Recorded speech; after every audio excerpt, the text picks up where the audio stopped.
Necromansters is a 2 to 4 player card game where you get to build undead creatures to fight each other to back to the dead, I suppose. But it's done in a very goofy and creative way. The publisher was kind enough to send me a demo copy of the game and introduce me to the tabletop simulator mod where you can try the game out before you buy, which I think is always a good idea. And I had a lot of fun with this one, so I thought I'd make a video on it just to share my thoughts. In Necromansters, you get to Frankenstein together the 3 different components that make up the human body: bones, flesh, and spirit.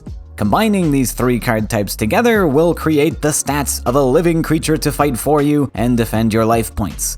And then on top of that, you can upgrade your new creation into a powerful monster. So, few things to start with before we dive deep into this game. Necromansters is a casual party game first, but a competitive game second. There are 3 different game modes that allow you to play towards whichever type of card gamer you are, casual and competitive alike. But this was definitely designed to be a more casual game that you can teach your friends in a few minutes and start playing the game already. So the game modes we have are Duel of the Dead, which is essentially just playing the game straight out of the box with pre-constructed decks.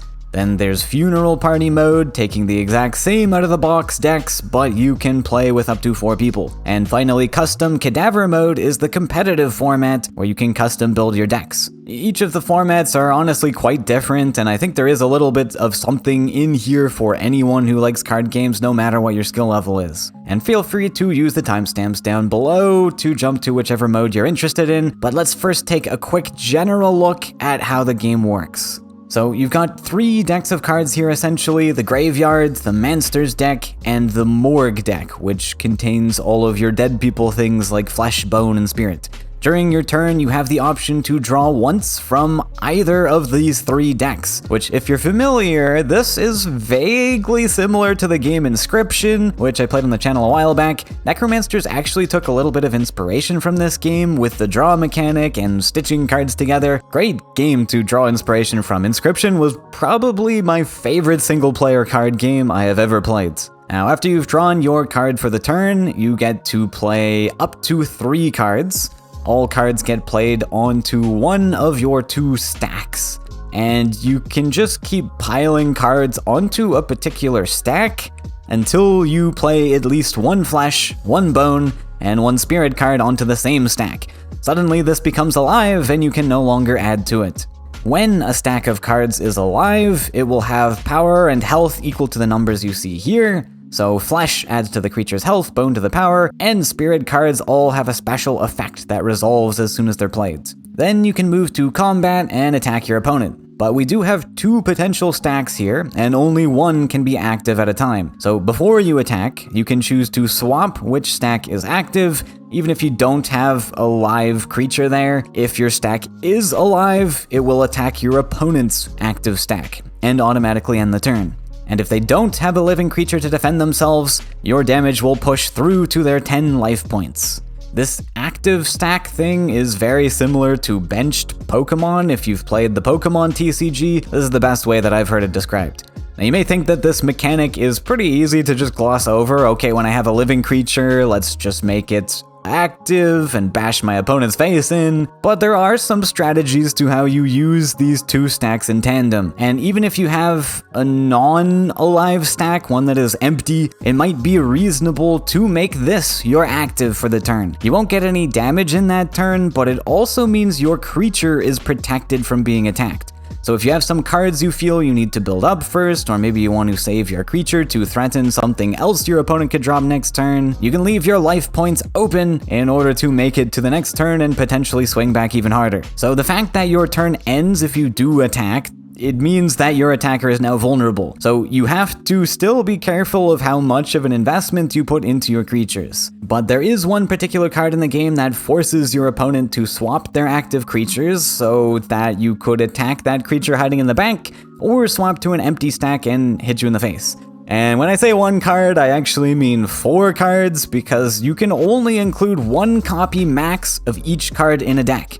And there are several cards with the same effects, but they just have different names. So because of this card, you can't reasonably rely on keeping one stack empty all the time. There is a debate whether you rush to complete both stacks so that you're well protected, or to keep one empty anyways so that you can build up bigger creatures. Because remember, if you complete a stack with flesh, bone, and spirit, you can no longer add to it anymore, apart from upgrading it into a manster at least. So another strategy is to keep one stack empty while you build up a bigger hand size, and then you can stack on maybe meat and bone, but leave the spirit portion out until you've beefed up that creature a little bit. Pretty risky with the existence of Fear No Evil cards, but it is a game of risk versus reward. And also reading your opponent to figure out what they might be planning. If you do want to upgrade your stack to a Manster, you'll have to fulfill a condition written by the Manster's name. So some of these conditions involve having specific Morgue card types within the top couple cards of your stack, which means the order you play all of your cards onto the stack matters a lot. Not just for Manster conditions, but when a creature dies, it will also go to the bottom of your graveyard in that same order.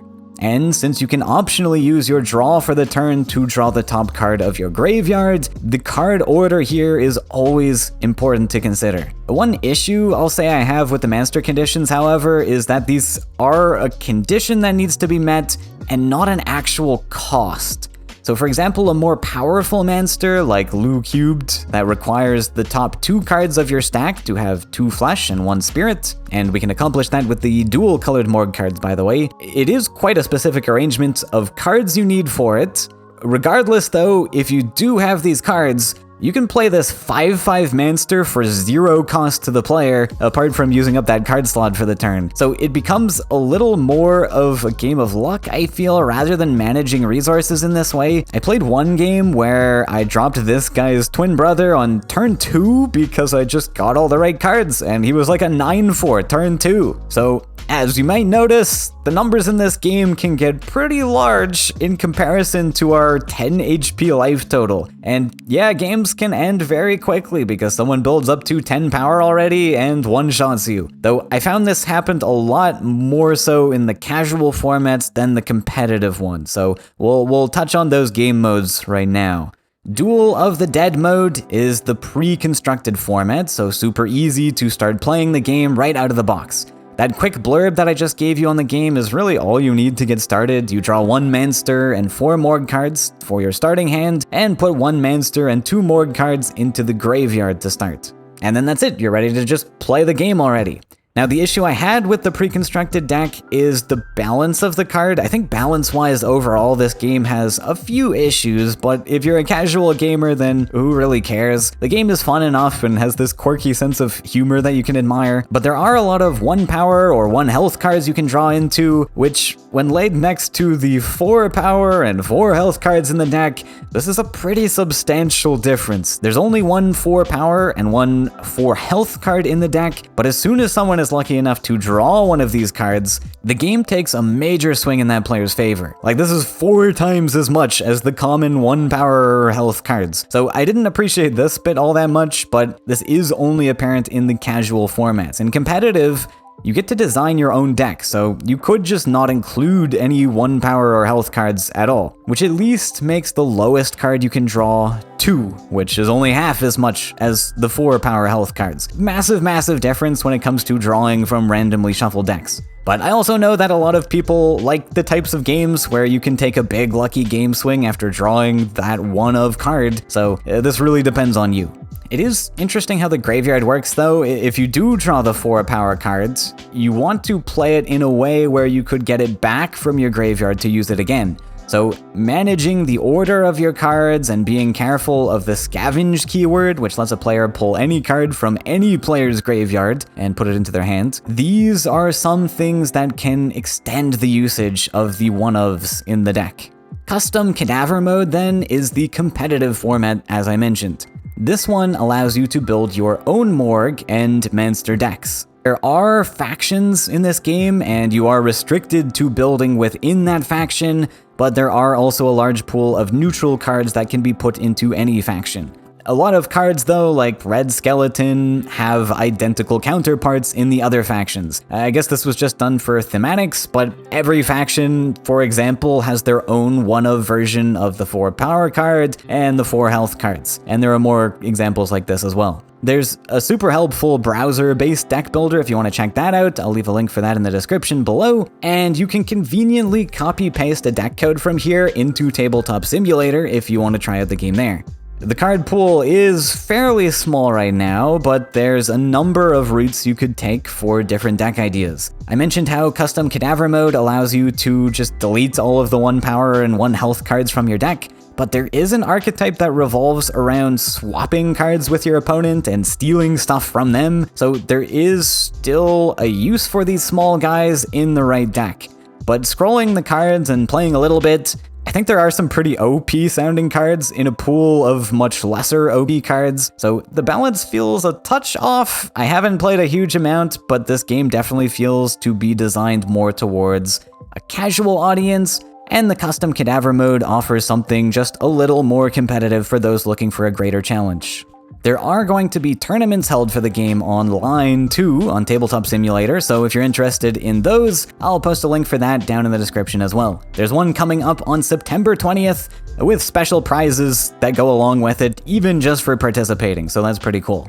The last game mode here is Funeral Party, which is the multiplayer mode. You can play with up to 4 people, and this is where trading cards becomes a lot more relevant. I haven't actually mentioned this yet, but you can trade cards with other players on your turn. I don't really see why this would be ever used in 1v1 formats, but in Funeral Party mode, this makes a lot more sense. The only other differences with this mode really is that you need to declare which player you're attacking during combat, and everyone discards cards to the same communal graveyard.